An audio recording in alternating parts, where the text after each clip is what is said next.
Hello, welcome to my channel. Today we're looking at some of Gary Ridgway's alleged victims. And, just looking at him, you would have no idea. You would have no idea that he was going to kill you or that he was a killer or that he killed people. How would you even know? And I'm going to scroll through so you could see some of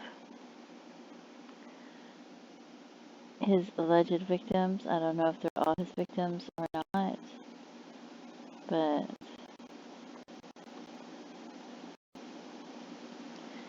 they post them on here like they are, so maybe they are. There's so many of them. And this girl right here, she was not a prostitute. She was a good church-going girl that memorized scriptures, and she just needed a ride home one day. Her brother was tired and sleeping, and he asked her if she could get another ride home.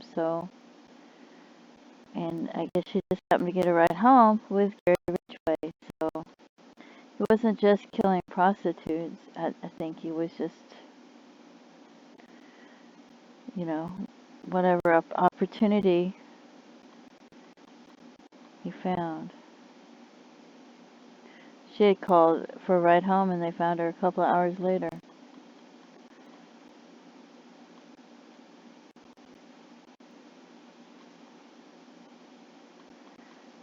So there's so many. So you read that people were involved in prostitution and you think, oh, well, they were one of his victims because they never found them, but it doesn't mean that they were one of his victims because they were into prostitution. Some people weren't in, some people didn't, they weren't, they didn't do prostitution, so. I swear it said they found her body, but some of them they've never found their bodies. So, and I don't know, there was different killers at the time. In that area there were different killers, so I don't know how they know which ones killed who. Do they just assume just because they were into prostitution that he was the one that killed them? I mean,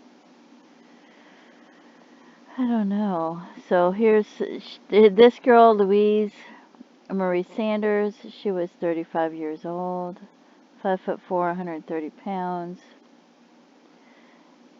She was released from jail February 15th, 1981. She had contact with a friend afterwards, made plans to meet her friend for lunch, but canceled because she had a date. Never heard from again.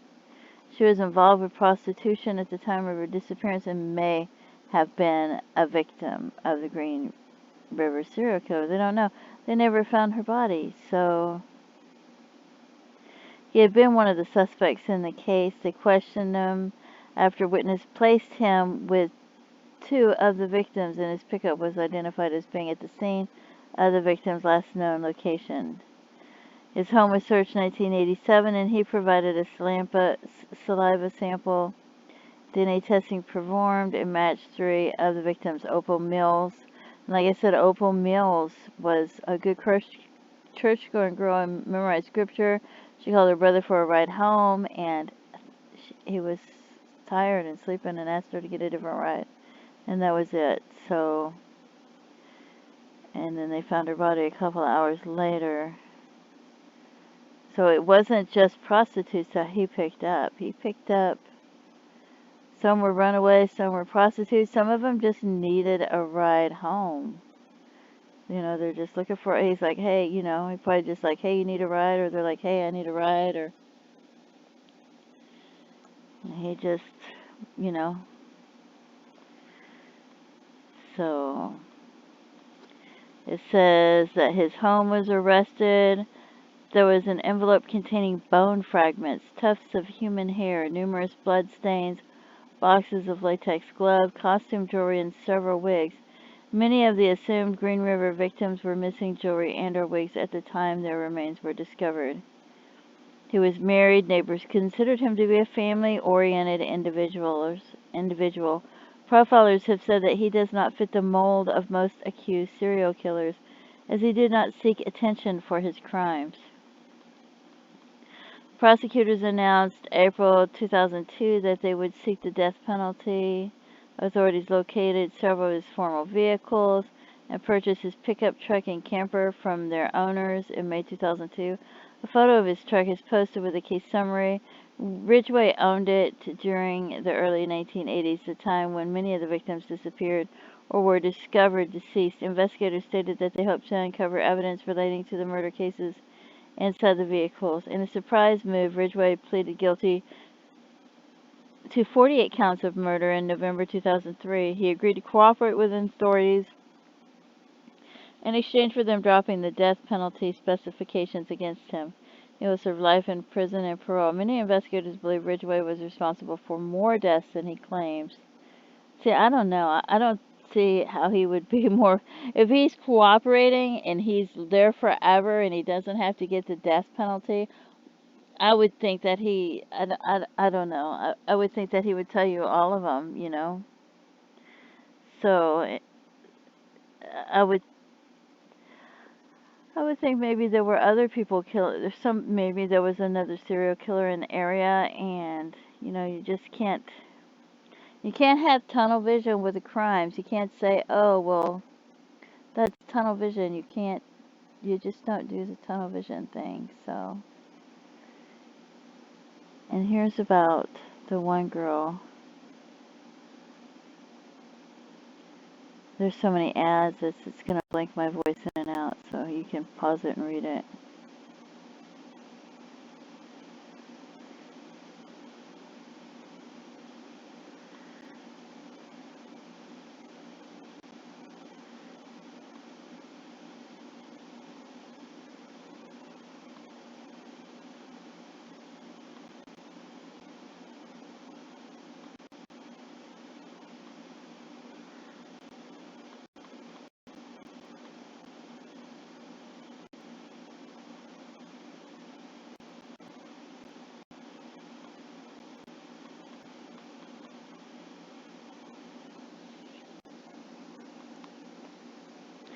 And you've got the one killer, and he's telling people that he killed people, so I don't know if these people are victims of his or not. Because other people were doing things and trying to make it look like Gary Ridgway did it. So, and I don't know I don't know how many people he killed, you know. I don't know if he was killing people on a daily basis or what, but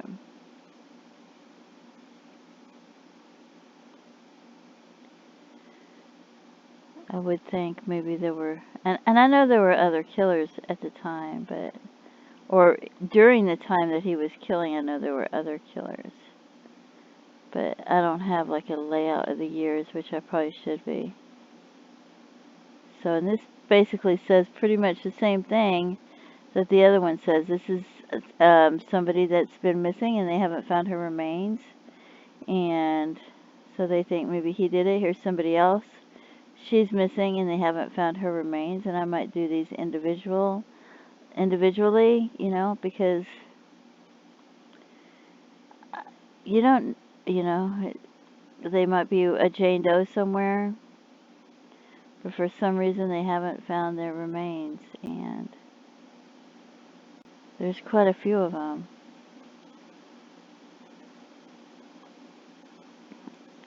So I don't know. And I know there were other people killing people, trying to make it look like Gary Ridgway did it when they killed somebody, thinking, oh, they'll think he did it because he's killing so many people. You know, which is really sad. And then they get caught and they get so mad, and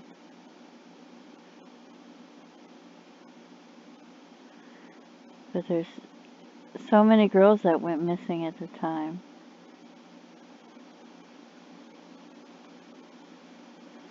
And they say may have been a victim of Green River serial killer, may have been a victim. And you don't know. And some of them were in prostitution, and like I said, some of them weren't. Some of his victims apparently were not prostitutes.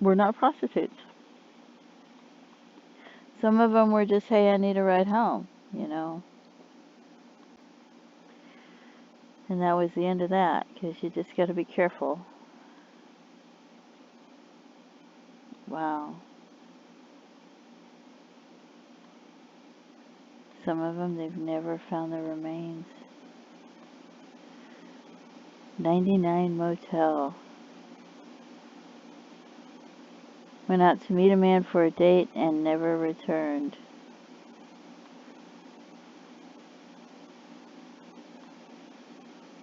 Just being in the wrong place at the wrong time. How frightening. So I just wanted to show you these because I had them because they were all together. Because they provided links to each other ones. In each one they provide a link to the other one saying they may have been a victim of Gary Ridgeway. And like I said, you look at him and he just, he looked like a nice everyday guy. He didn't look like somebody that was going to kill you or hurt you or anything. How would you even know? So, who knows? Some of them, the one girl was just perfectly innocent, and he killed her as well, so I don't know. That's really sad. You'd think that you have somebody that's going to church and doing everything right. You wouldn't have to worry about them. But you look at them, you never know. You can't. A lot of these serial killers, they don't look like they would be a bad guy. You can't tell by looking at them that they're a bad guy. They don't look like a monster. They don't look like something like that. You just never know. You have to be careful, and that's why I just want to say, don't get a ride with a stranger that you don't know. Don't.